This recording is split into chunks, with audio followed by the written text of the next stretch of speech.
안녕하세요. 내과 의사 왕눈이 구지훈입니다.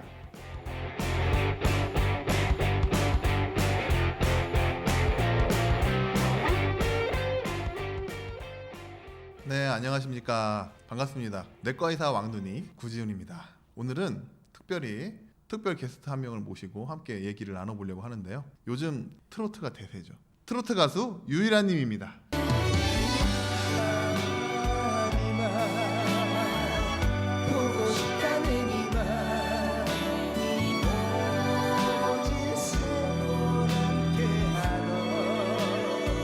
안녕하십니까. 내니마라는 노래로 활동을 하고 있는 트로트 가수 유일한입니다. 반갑습니다. 사실 이게 저 혼자 나올 때는 그래도 우리 시청자 여러분께서 적응이 되셔서 괜찮은데 이렇게 미남과 같이 나오니까 제가 모자이크 처리를 좀 잠깐 해야 될 것 같습니다. 아니 과찬이시고요. 제가 이 오른쪽 각도가 더 좋은데 이 왼쪽에 앉아갖고 좀 아쉽네요. 저도 오른쪽이 네. 좋았어요. 그렇습니까? 네. 그래서 이쪽을 오늘 왜 오신 거예요? 제가 이제 공황장애를 예전에 알았었던 적이 있는데 가슴이 답답하고 쪼여오고 숨이 안 쉬어지고 제가 스스로 판단했을 때 야 이거 큰 병이다. 일반 병이 아니다 이건. 제 별명이 병원에 가서 죽돌이에요. 병원 죽돌이. 네. 가서 그냥 살아요. 그러니까 의사분이 짜증을 내면서 그만 좀 오래요.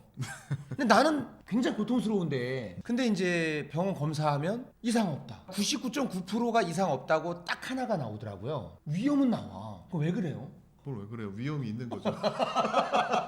우리 유일한 가수님께서 공황장애를 이제 진단을 받으셨다는 거잖아요. 진단을 받았다기보다는 네. 정신과 약을 네. 먹었었던 게 진단 받은 건가요? 정신과 약 먹으면 괜찮아요? 정신 팬들한테? 분열증 그런 게 아니라 수면이 안 좋아서 이제 그래요. 수면하려고 약을 먹은 거죠. 아무튼 이제 저는 내과 의사인데도 실제로 이제 공황장애까지는 아니더라도 약간 불안 증세 같은 걸 가지고 병원을 찾아오시는 분들이 많아요. 특히 이제 흉통이 있다거나 하면 가슴이 두근거린다 이런 증상으로 찾아오시는 분들은 실제로 정말 많거든요. 그런데 정작 검사해 보면은 정상으로 나오시는 분들 그런 분들이 많이 실제로 있죠. 그리고 최근에 그런 환자분들이 많이 오시는데 특히 코로나19 사태로 인해 가지고 지금 사회적으로나 어떤 인간적인 관계 같은 것이 다 단절되고 그리고 경제적으로도 많이 힘들어지시다 보니까 그런 일들이 많이 생기는 것 같은데 제가 이제 가슴이 답답하고 막 흉통이 오고 쪼여오고 왼쪽 가슴 여기가 막 쪼여오거든요. 네. 그럼 저 나름대로 막 인터넷을 찾아보는데 막 증상으로 보면 폐암이다 뭐다 막 별의별 막 증상이 다 겹치는 거예요. 이 공황장애를 알았던 사람 입장에서는 모든 병과 다 연관이 되더라고요. 네. 이게 정황으로 봤을 때 그러면은 그렇죠. 이게 증상이 제가 진짜 병이 있어서 그럴 수도 있는 건가요? 예를 들어? 그렇죠. 그러니까 사실 공황장애라는 걸 진단을 하기 위해서는 환자분이 느끼시는 어떤 그런 증상들이 실제로 기질적인 원인이 있지 않은지를 먼저 다 검사를 해봐서 아니라는 게 다 확인이 되어야지 그 다음에 이제 정신적인 어떤 심리적인 문제다 이렇게 생각을 할 수 있는 거거든요. 왼쪽 가슴이 조인다. 그렇지만은 그런 분들이 정말로 실제로 심장 질환이 있으신 경우는 사실 많지는 않죠. 그렇지만은 심장이라는 기관이 워낙에 생명과 직결되는 기관이니까 문제가 있었을 때는 반드시 치료를 받아야 되기 때문에 꼭 검사는 필요한 거예요. 협심증이라는 것이 우리 심장이 우리 온몸을 먹여 살리는 펌프잖아요. 그런데 심장도 스스로 먹고 살기 위해서 혈액을 공급받는 혈관이 따로 있거든요.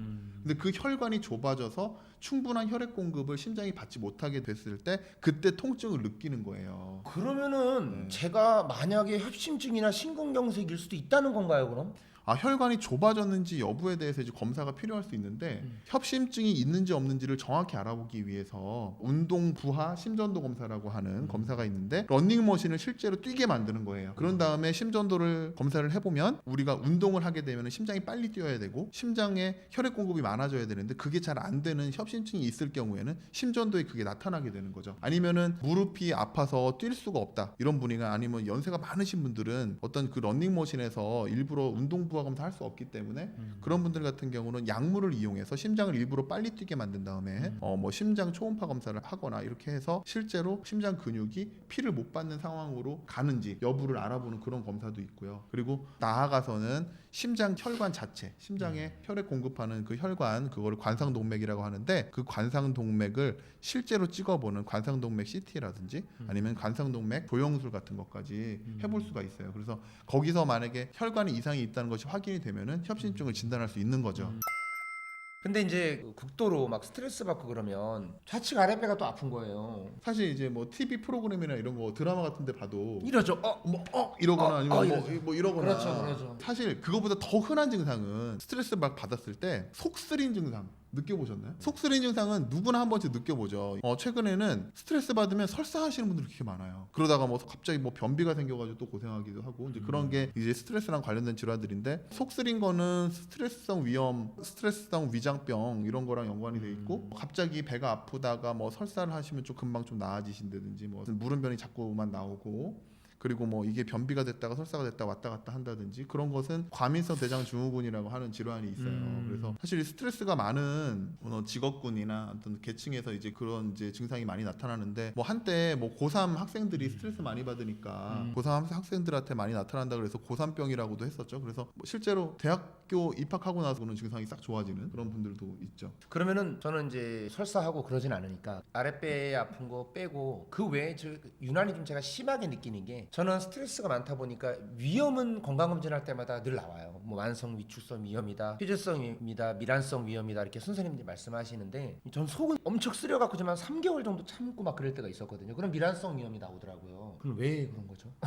그건 진짜 실제로 아프신 거죠. 그러니까 주변 사람들은 저보고 많이 내 위험 있다 그러면 100이면 99명이 이거 저기 역류성 위험이야 다 그래요. 병원 가지 마. 이제 그러다 보니까 제가 한 6개월까지 방치한 적도 있어요. 그러다 보니까 내가 볼 때 이거 아프면 이건 분명 이유가 있는 건데 이번에 검사를 해보니까 미란성 위험이라고 하셨죠? 네, 미란성 위험이 있으시더라고요. 그건 스트레스하고 연관이 큰가요? 네, 스트레스랑도 연관이 있고 뭐 이제 여러 가지 그 위장 점막을 약화시킬 수 있는 스트레스는 위장 점막을 약화시키는 요인이거든요.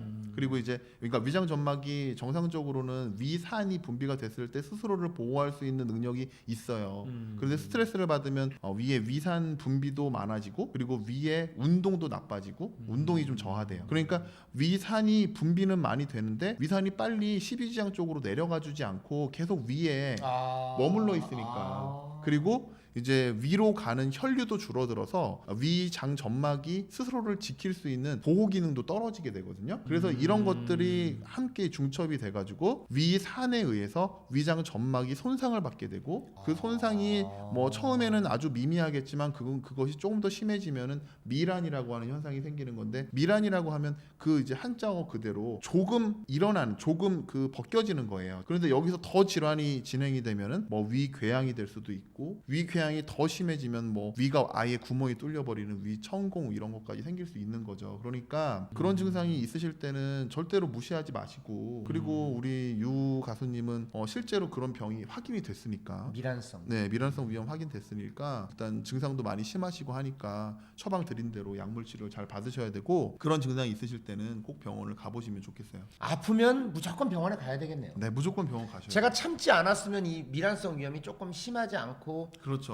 약할 때 네. 약을 처방받았을 텐데 네, 맞아요. 좀 그게 좀 아쉽더라고요. 네, 그래서 그 병이 더 심해지기 전에 아무튼 그래서 스트레스를 받으면 우리 몸 안에 스트레스 호르몬이라는 게 막 생겨요. 만성적으로 계속 스트레스가 있으면은 우리 몸 안에서 스트레스 호르몬들이 계속 만성적으로 높은 농도를 유지하게 되고 그러면 몸 안에 각종 문제를 일으키는 건데 그 중에 이제 대표적인 게 방금 우리가 얘기 나눴던 과민성 대장 증후군이죠. 과민성 대장 증후군은 막 스트레스 받으면 설사를 하잖아요.